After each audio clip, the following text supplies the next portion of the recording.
Princeton. I'm at U.S. Institute of Peace. Thanks. I'm going to raise an issue. We're going to do this as a partnership because I want to raise the trade issue, and we haven't talked, I think, enough about it. The United States has the only non-reciprocal trade agreement all across Africa, AGOA. And it aligns itself with Africa's own desire to create more regional economic free trade areas, and in that lies tremendous economic opportunity. The Europeans work exactly against that with the economic partnership agreements. The BRICS strategy does not support it. This gives us something on which we ought to take much more ownership and much more leadership because it will impact on Africa in ways that deal with many of the economic problems we've heard. But the real expert on this is my friend here who go into it because he taught me more than I know about it. I am very thankful to have Princeton, to have Johnny Carson, because they're the only people in state other than the EB who really listens to Manchester Trade on Trade. So we thank you very much, and it's a great honor to have two people proceed. But the issue, and again, it's aimed at Michelle, but let me be clear. There's only one other person outside who follows that, and that's Aubrey, who works with Mr. Pham at the Atlantic Council, and we feel we're kind of alone. You have a great program here. I just can't say enough things about it. But trade is like, well, there's trade, and we believe in it and it can develop. This is the challenge. The European Union has told the African countries that if by November 1st they do not ratify and put into effect economic partnership agreements that they were forced to sign, but they were going to lose their trade benefits, they are going to lose their trade benefits once again. And those preferences are against the U.S. because we don't get them. We have a unilateral program. The Africans like our unilateral program. They want it better. They want something on rules of origin so it can encourage assembly, some of the points, but it works. The African Union is working on their own continental free trade agreement. They've just had a major meeting. Absolutely nothing. No one talks about it. No one here. You guys know Africa better, ladies, much better than I know it. But this issue is never discussed. So the message that I think I'm delivering it, the new African Union Secretariat will come into power during the summer. The Africans are very serious about continental integration, but they need push, they need help. We intervene in UK affairs to tell them how to vote on Brexit, but we need help in this area and so on, et cetera. And it falls very much into what Michelle said. USTR does a great job on AGOA as a trade agency, trade facilitation agreement, fighting anti-corruption. But they are not part of this overall policy. So when you talk about coordination, the point I really ask is that you include trade within that, leaving the expertise to, as we always say, the wars are too important to leave to generals. I always say trade is too important to lead to trade negotiators like myself. So that's kind of the message I deliver, is just saying I don't want to discuss all of trade now, but this is an issue that needs some attention. And we have a bunch of papers we'll send to Pham and others to circulate. But we really have a present danger because we are not paying attention to African integration and what Europe is doing. Thank you so much. And Princeton, thank you particularly. Would you like to comment, Jennifer? Michelle? I was just going to say thank you. No, it's a great point. It's an incredibly powerful point. I don't know. I suppose in my defense, I have thought about trade. It wasn't something I just talked about, but I think it's something that anyone thinking about what comes next for the U.S. has to think about, right? Just given the limited nature of AGOA and the action on the ground in terms of both the AU movement and the Europeans. So it's I actually have a handful of things I'm surprised haven't come up more in this discussion, including migration. But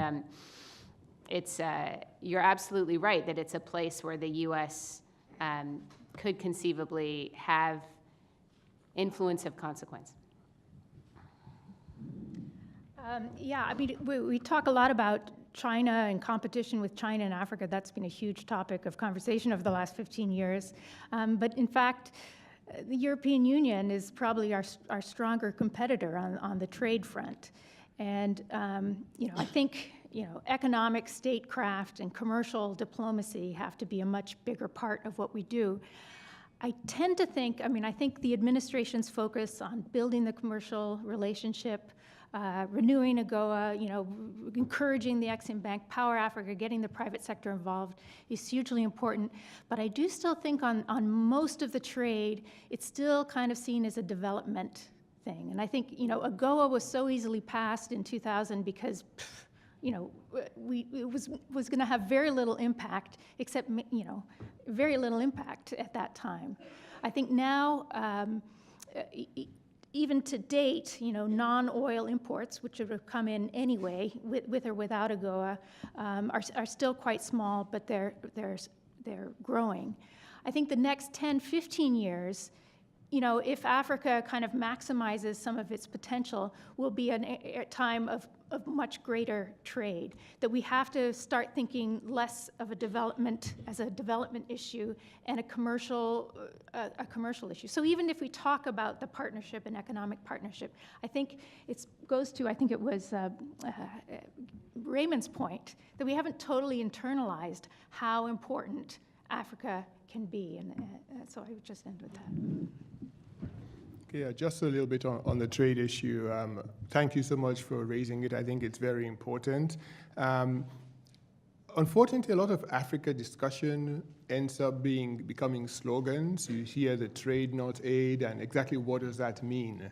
And for me, I think on the trade issue, we need to pay specific attention to it, because a lot of the agreements end up being trade diverting and not trade creating.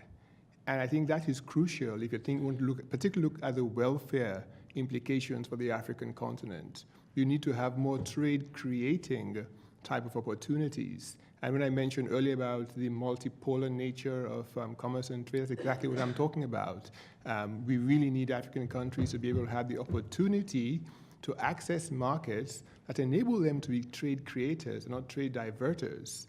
And unfortunately, a lot of this like transatlantic ping pong on trade is diverting and not necessarily welfare enhancing. So I think we really need to pay a lot of attention there. And we also need to pay a lot of attention to the infrastructure required for trade. Right now we have infrastructure for extraction, not for trade. And but what I mean is, if you really disaggregate the value chain of these commodities, and you look at what sort of institutional framework exists right now, it does not facilitate this sort of beneficiation that leads to welfare and not just economic growth. So I think, thanks for raising the trade issue.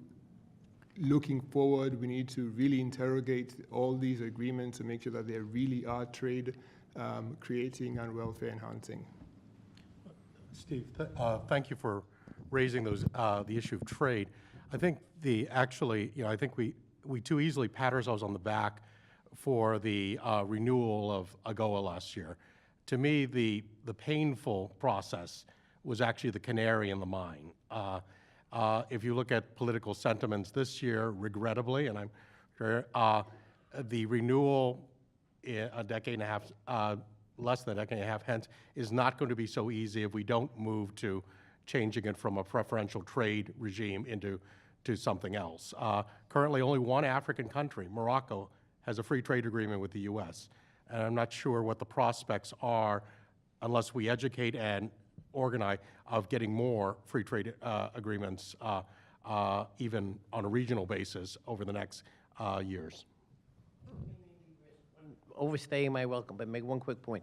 One of the challenges that is completely being missed, because it's done by trade for trade people, is that Ways and Means Committee or the AGOA renewal had required a report by USTR that will cover the next 10 years of trade policy and how do we move to free trade agreements. Many of us don't want to do them with individual countries. We want to do them with the Continental Free Trade Agreement. My issue I raise here is USTR did their job. They published a registered notice saying we want views. It never went beyond 50 people in trade policy, 10 people in trade policy. And yet, that decision's going to have a direct impact on everything, because Michelle's going to win, I hope, will win, anyway, but it's going to have a direct impact on whatever happens in the next election and so on, et cetera, but it's going to have an impact. So that's the kind of interest I'm really trying to raise in my question, saying non-trade people have to follow what's happening in trade, or else they're going to find decisions made that impact what they're doing and have no control. Sorry again for the second intervention.